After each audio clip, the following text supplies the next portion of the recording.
The best way to predict your future is to create it. Not from the known, but from the unknown. What thoughts do you want to fire and wire in your brain? What behaviors do you want to demonstrate in one day? The act of rehearsing them mentally, closing your eyes, and rehearsing the action. So whatever impact or success or reaching goals or growth or whatever you say, on one level in the physical world, it's about how well you harness your physiological and your psychological process. Knowledge is power, but knowledge about yourself is self-empowerment. If you are little sensitive to life, you will realize you are the biggest issue in your life. So this is one thing that I'm trying to do with people, that you are never the issue in your life. I'm not the issue. My thought, my emotion, my body is never the issue.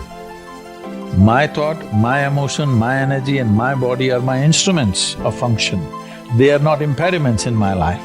But I would say for 90% of the human beings, their own body, then the compulsions of the body, the compulsions of their thought, the compulsions of their emotions are ruling them most of the time. So when you yourself are a problem, well, you're on self-help. Whether your body and mind works against you or works for you, this is a big difference. So there is enough evidence to show only when you're in pleasant levels of experience, this happens best. So obviously, joy is first, then growth. If you're joyful constantly and you have no fear of suffering because you understand all human experience comes from within you, and so you have managed to create the kind of experience that you want, now growth is possible unbridled. If you have the fear of falling down and suffering, you will not go very high. So this one fundamental thing has to get across to all the human beings on this planet. Your experience is entirely determined by you. This is what the word karma means, unfortunately. It's become something else here. Karma means action. That means when we say your life is your karma, we are saying your life is entirely your making, 100%. What happens in the world? There are many, many forces involved. What happens within me? It's 100% me. If you don't take charge of this, then you're an accidental life. When you're an accidental life, anxiety is very natural. The moment you start feeling abundant and worthy, you are generating wealth. The moment you're empowered and feel it, you're beginning to step towards your success. The moment you start feeling whole, your healing begins. And when you love yourself and you love all of life, you'll create an equal, and now you're causing an effect. We're not here as human beings having a spiritual experience. It's the other way around. We are all infinite spiritual beings having a temporary human experience. And coming to a place where we live our lives from that infinite place and beginning to know our soul. As we sit here, this is my body, that's your body, this is my mind, that's your mind. There's no such thing as this is my life and that's your life. This is a living cosmos. Everybody is free to capture as much as they want. If you capture substantial amount of life, your very presence will become a significant life. Otherwise, you will become a mediocre life. This is the important thing. It's not the knowledge you gather in your head, it's not the muscle that you gather in your body, it's the life. We'll use another analogy, a dream. Let us say we're dreaming that we're being attacked by a tiger. In that condition, we're really afraid. We're perspiring, we may even be rolling and screaming in our bed. Now, is that dream real or illusion? The reality is we are having that dream. And the reality, there are tigers somewhere. The illusion is we're identifying with it. We're thinking that that is me in this dream, and that tiger is about to eat me.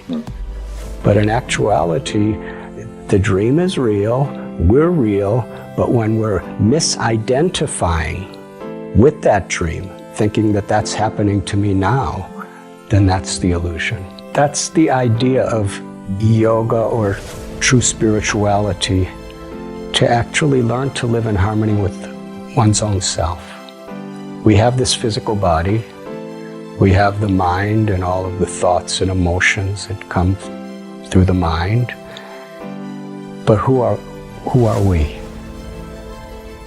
I am seeing through my eyes, I'm hearing through my ears, I'm touching through my flesh, I'm tasting through my tongue, I'm thinking through my brain, and I'm loving through my heart. But who is that me?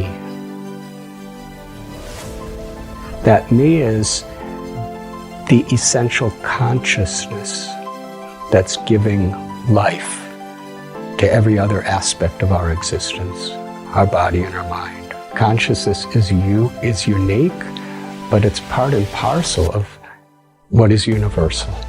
And unless we understand that uniqueness of our own true consciousness, then we can't really appreciate the universal nature and how we're all actually connected. Everything is connected and everyone is connected, and everything and everyone in this world is interdependent. And Emerson said that the reason why there's so many problems in this world is because human beings are disconnected from their own true self. The senses, the mind, the intelligence requires to be in harmony with the heart and with the living force within the heart, which we call the soul or the spirit. And when we understand the sacredness, the beauty, the eternal nature of our own spirit, then we can recognize it in creation and we can recognize it in others. When we don't realize, experience, perceive the sacredness of our own true self, then our perception is an illusion of the world. But when we understand who we are and understand our harmony and relationship with the world around us and the people around us, then we're actually seeing everything as truth. We're seeing as a spiritual reality, even in this world. When you change the way you look at things, the things you look at change. Albert Einstein once observed that you have the most fundamental and major decision that you have to make in your life is this: do I live in a friendly or a hostile universe? Which is it? Is it a universe that is filled with hostility and anger and people wanting to hate each other and people wanting to kill each other? Is that what you see? Because when you see the world that way, that's exactly what you will create for yourself in your life. This is from great scientific minds.